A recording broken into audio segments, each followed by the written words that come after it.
وامسحوا برؤوسكم وأرجلكم إلى الكعبين صدق الله العظيم.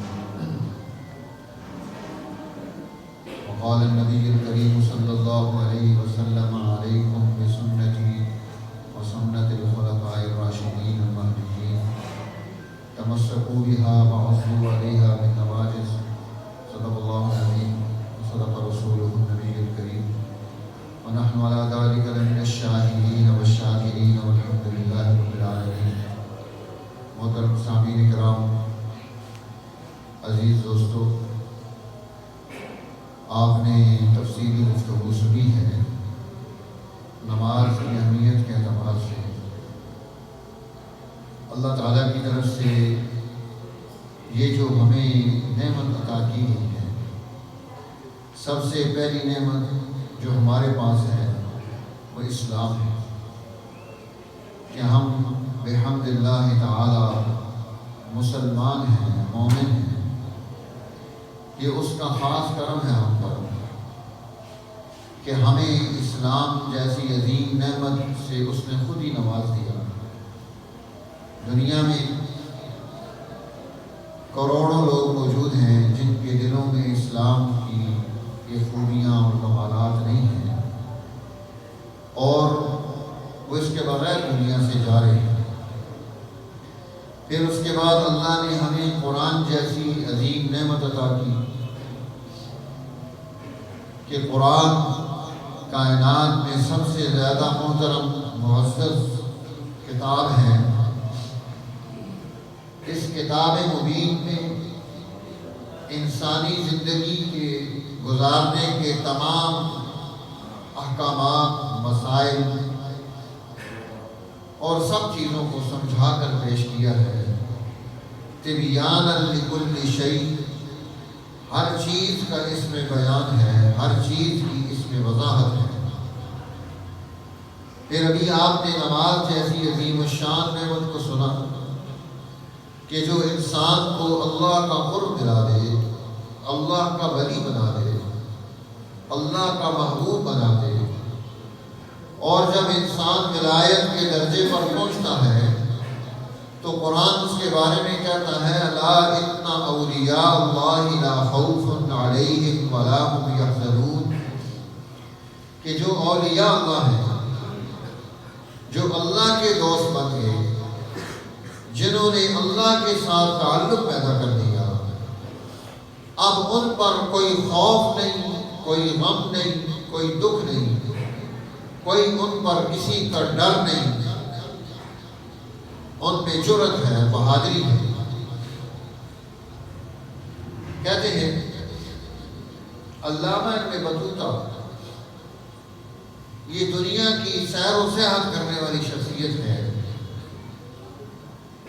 جس نے دنیا کے مختلف کونوں قدروں علاقوں کی سیر کی اور اس کو اپنی کتاب میں جمع کیا. وہاں کے حالات بھی لکھے، چیزیں بھی پیش کی. اس میں عجیب و غریب واقعات بھی ہیں. وہ کہتے ہیں کہ میں جزیرہ مالدیپ میں پہنچا. جب میں وہاں پہنچا تو میں حیران رہ گیا کہ اس پورے جزیرے میں، پورے ملک میں جتنے جزائر ہیں وہ سب وہاں کے ہر محلے میں، ہر علاقے میں آذان کی آواز بلند ہو رہی ہے، نماز پڑھی جا رہی ہے. وہ سارے لوگ مسلمان ہیں. کہتے ہیں مجھے تعجب ہوا کہ میرے نالج کے مطابق، میری معلومات کے مطابق، میرے علم کے مطابق یہاں پر کوئی جماعت غالب ہو کر اس جزیرے تک نہیں پہنچی ہے. تاریخ میں یہ لکھا ہوا ہے کہ فلاں دور میں فلاں مسلمان جماعت نے یہاں پر حملہ کیا تھا، اور یہ اس کے باقیات ہیں. دوسری چیز وہ کہتا ہے کہ میری معلومات میں یہ بھی نہیں ہے کہ کوئی مسلمان جماعت تاجروں کی اس نے تجارت کے اعتبار سے کوئی سفر کیا ہو اور وہ یہاں آ کر وہ رکی ہو اور اس نے یہاں پر دین کو انسانی سوسائٹی میں آگے چلا دیا ہو. تو جال نے اسلام کے پھیلانے میں بڑا عظیم کردار ادا کیا ہے۔ یہ موضوع نہیں ہے، پھر کسی وقت آپ کو بتائیں گے تاجر لوگوں کو کہ تجارت کے ذریعے سے دین کیسے پھیلا ہے اور تاجروں نے کس طرح سے دین اسلام کی خدمت کی ہے، آج ہم کیسے کر سکتے ہیں، اس پر گفتگو کریں گے انشاءاللہ۔ چونکہ وقت کم ہے، ہم اپنی گفتگو کی طرف آگے بڑھتے ہیں۔ علامہ ابن بطوطہ کہتے ہیں کہ یہ دونوں قسم کے طریقے وہاں نہیں تھے۔ پھر اتنی بڑی تبدیلی، اتنا زبردست یہ چیز، حیران کون؟ کہتے ہیں میں نے وہاں کے علماء سے پوچھا کہ یہ ماجرا کیا ہے، کیسے ہوا؟ وہ کہنے لگے کہ سمندر میں کوئی جہاز آ رہا تھا تجارت کا، وہ غرق ہو گیا، اور اس میں سے ایک شخص عرب نوجوان مراکشی وہ بچ گیا، تختے پر بیٹھا، اور اس کا تختہ ہمارے سائڈ پر آ کر لگ گیا، وہ یہاں آ گیا۔ اب وہ غریب الوطن ہے، اس کی یہاں کوئی رشتہ داری نہیں، برادری نہیں، تعلق نہیں، جان پہچان نہیں۔ وہ ایک گڑیا ہے وہاں اور اس کی ایک بچی ہے، اس نے ان کے گھر میں پناہ لے لی، اسے ماں بنا لی۔ جنگل سے لکڑیاں کاٹ کر لاتا ہے، ان کی ضرورت بھی پوری کرتا ہے، اپنی بھی کر رہا ہے۔ ایک دن جب لکڑیاں اٹھا کر واپس آیا تو گھر میں دیکھتا ہے کہ عجیب معاملہ ہے، ماں بیٹھی رو رہی ہے، پیٹ رہی ہے اپنے آپ کو، بچی بھی رو رہی ہے۔ وہ کہنے لگا کیا ہوا ہے، کیا ناگہانی آفت آئی، کیا مصیبت آئی، کچھ مجھے بھی بتاؤ۔ وہ ماں کہنے لگی کہ یہ میری بچی مر جائے گی، اکلوتی بیٹی ہے میری۔ وہ کہنے لگا کہ یہ کیسے مر جائے گی، یہ تندرست ہے۔ عالم الغیب والشہادہ اللہ کی ذات ہے، کل کیا ہوگا، مستقبل میں کیا ہوگا، کوئی نہیں جانتا ہے اللہ کے سوا، تمہیں کیسے پتا؟ اس نے دروازے کی طرف اشارہ کیا ہے، یہ دیکھو دروازے پر، دیکھا تو فوجی کھڑے، کہا یہ اس کو مار دیں گے، اس نے کوئی جرم کیا ہے؟ کہا نہیں، یہ اسے مار نہیں دیں گے، یہ اسے اٹھانے کے لیے آئے ہیں۔ یہ کیوں اٹھانے کے لیے آئے ہیں، ماجرا کیا ہے؟ اس نے کہا بیٹھو تمہیں بتاتی ہوں کہ ہمارے علاقے میں یہ جو سمندر ہے، اس سمندر سے ایک خاص وقت میں تاریخ میں ایک سمندری بلا باہر آتی ہے اور وہ ہمارے علاقوں کو تباہ و برباد کر دیتی ہے۔ ہمارے علاقے کی بچنے کی صورت یہ ہے کہ ایک نوجوان دوشیزہ کو، جس کی شادی نہ ہوئی ہو، اسے اس خاص وقت میں ہم سمندر کے ساتھ جو مندر ہے وہاں چھوڑا دیں، رات کے وقت میں۔ صبح پولیس اور فوج جاتی ہے، اسے اٹھا کے لاتی ہے، وہ مری ہوئی ہوتی ہے اور اس کی عزت پامال ہو چکی ہوتی ہے۔ اور اس دفعہ میری بیٹی کا کوڑا نکلا ہے، اب وہ ماں اور رونا شروع ہوئی، پھوٹ پھوٹ کر۔ یہ جو مراکشی لوگ ہیں، ان کی داڑھی نہیں آتی، بوڑھے بھی ہو جاتے ہیں، آئے گی بھی ذرا سی ادھر مزدوری سی ہوگی چھوٹی سی۔ اس نے کہا کہ سر کی بجائے اس بچی کے کپڑے پہناؤ اور مجھے تیار کرو، میک اپ کرو، جو بھی تم نے کرنا ہوتا ہے، دلہن بنا کے جس کو بھیجتے ہو۔ آج میں جاؤں گا، میں قربانی نہیں، دیکھتے ہیں کیا ہوتا ہے۔ میں جانتا ہوں سمندری جنات اور بلاؤں کو، اور ان کا حساب بھی آتا ہے ہمیں۔ اس نے کہا کہ چلو ٹھیک ہے، چیک کرو تو۔ اب انہوں نے اس کو کپڑے پہنائے، میک اپ کیا، فوج کے حوالے کر دیا۔ فوجی جوان آئے، اس کو انہوں نے بٹھایا سواری پر اور جانا وہاں جا کر چھوڑا۔ جب وہ وہاں پہنچا، مغرب کے بعد، رات کے 12 بجے کے بعد بلا نے نکلنا ہے، وہ مغرب کی نماز پڑھ کے یہاں سے جاتا ہے، عشاء کو وہاں پہنچتا ہے، فوجی چھوڑ کر واپس آ جاتے ہیں۔ اس نے اطمینان کے ساتھ وضو کیا اور نماز عشاء ادا کی، اور اس مندر کی دیوار کے ساتھ ٹیک لگا کر ننگی تلوار سامنے رکھ کے وہ بیٹھا ہوا، اور وہ نوجوان عرب حافظ قرآن ہے، اس نے قرآن پڑھنا شروع کر دیا۔ مالدیپ اس اس کا پورا ملک، سارے لوگ سوئے ہوئے ہیں آرام سے، یہ 3 روحیں جاگ رہی ہیں۔ ایک یہ جوان جاگ رہا ہے جو اس بلا کا انتظار کر رہا ہے، اللہ کا قرآن پڑھ رہا ہے، اس کی آنکھوں کے سامنے سمندر کی موجیں ہیں، اس کے دل کے اندر ایمان کی موجیں ہیں، اس کی زبان پر قرآن کی موج ہے، تلوار سامنے رکھی ہے، وہ اپنے کام میں مصروف ہے۔ ادھر وہ بوڑھی رو رہی ہے جسے آج خوش ہونا چاہیے تھا کہ اس کی بچی بچ گئی، لیکن وہ غم میں رو رہی ہے کہ یہ نوجوان جس نے اتنے سال میرے ساتھ گزارے، غریب و دیار و وطن، آج وہ اپنی جان کی قربانی دے کر میری بیٹی کو بچا کر جا رہا ہے۔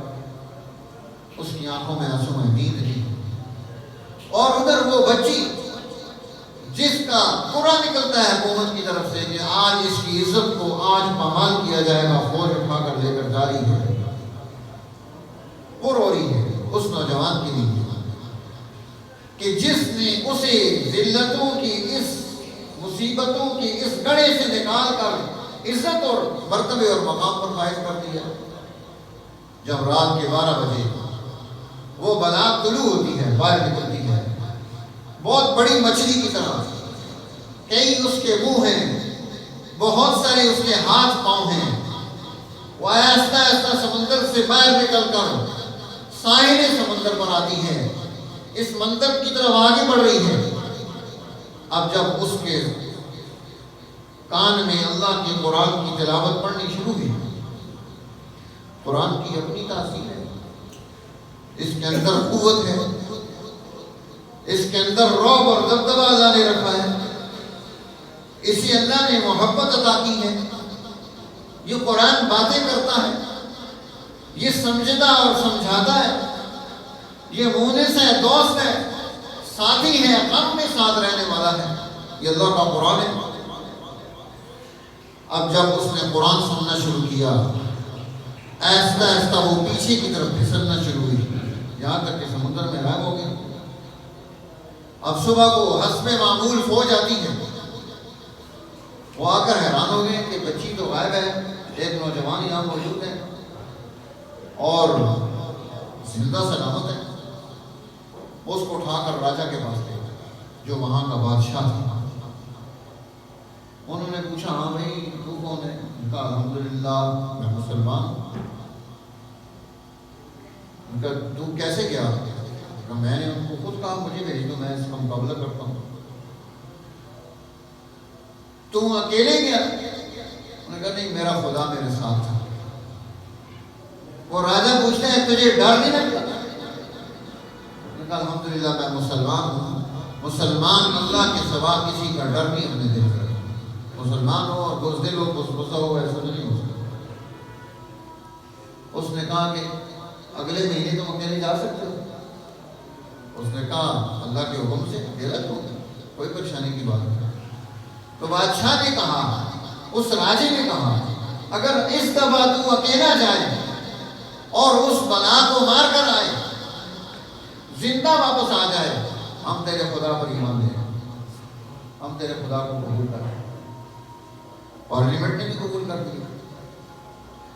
اس نے کہا کہ کوئی بڑی بات نہیں، میں اکیلا جاؤں گا۔ اب وہ فوج سے، اب ان کو اس کو تو کپڑے پہنانے کی ضرورت نہیں تھی، وہ اسی نوجوان کو اٹھاتے ہیں اور وہاں لا کر چھوڑ دیتے ہیں، واپس آ گئے۔ اب وہ رات کو وضو کرتا ہے، عشاء کی نماز ادا کرتا ہے، عشاء کی نماز کے بعد بیٹھ کر وہ اس دیوار کے ساتھ ٹیک لگا کر حسب معمول اللہ کے قرآن کی تلاوت شروع کر دیتا ہے۔ ساری رات بیت جاتی ہے، سمندر سے کوئی بلا نمودار نہیں ہوتی، اسے جرأت نہیں ہوتی کہ وہ وہاں دوبارہ آئے۔ صبح فوج آتی ہے، یہ نوجوان حسب دستور و معمول موجود ہے، اسے لے کر کے سب سے پہلے اس بڑھیا نے اسلام کو قبول کر دیا، پھر اس نوجوان بچی نے اسلام کو قبول کیا، پھر اس راجہ اور بادشاہ نے اسلام کو قبول کیا، اس کی رعیت نے اسلام کو قبول کیا۔ تمام ملک میں، ان جزائر مالدیپ میں یہ اس طرح سے دین اسلام اللہ کے حکم سے ہمارے پاس پہنچا ہے۔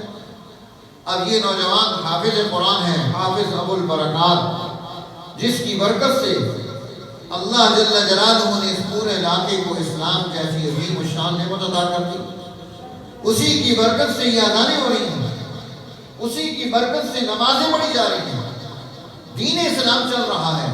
تو میرے دوستو، یہ اللہ تعالیٰ کی طرف سے ہمارے پاس کتنا بڑا انعام ہے کہ یہ نعمت جو اللہ نے ہمیں عطا کی، یہ کافروں کے پاس کہاں ہے؟ لیکن ہمیں اپنے اسلام پر، ایمان پر، یہ مسجد پر، یہ اللہ کے اس دین کی اس نعمت پر، اولیاء اللہ کی موجودگی پر، سچے اہل علم کی موجودگی پر فخر ہونا چاہیے کہ ہم اپنے اوقات نکال کر دین اسلام کو سیکھیں، اس کی تعلیم حاصل کریں، اس کا شوق ہمارے اندر موجود ہو کہ میں بھی ذریعہ بن جاؤں انسانی سوسائٹی میں دین اسلام کو غالب کرنے کا، میں ذریعہ بن جاؤں دین اسلام کو دنیا میں پھیلانے کا، میرے ذریعے سے اللہ کی آواز بلند ہو جائے، اللہ کا تعارف ہو، میرے لیے یہ نجات کا ذریعہ ہے۔ اب اس کے بعد سے لے کر آج کے دن تک وہاں جتنے لوگ اسلام پر کوئی بھی عمل کریں گے وہ حافظ ابو البرکات کو ثواب ملتا رہے گا۔ اب اس کے اجر میں قیامت کے دن لاکھوں انسانوں کی نمازیں، کلمے، دعائیں، استغفار، علم نبوت، علم رسول اللہ، علم حدیث، علم قرآن، کتنی چیزیں لکھی ہوئی آئیں گی۔ تو میرے دوستو، ہم بھی یہ محنت کر سکتے ہیں کہ ہمارے ذریعے سے یہ دین زندہ ہو۔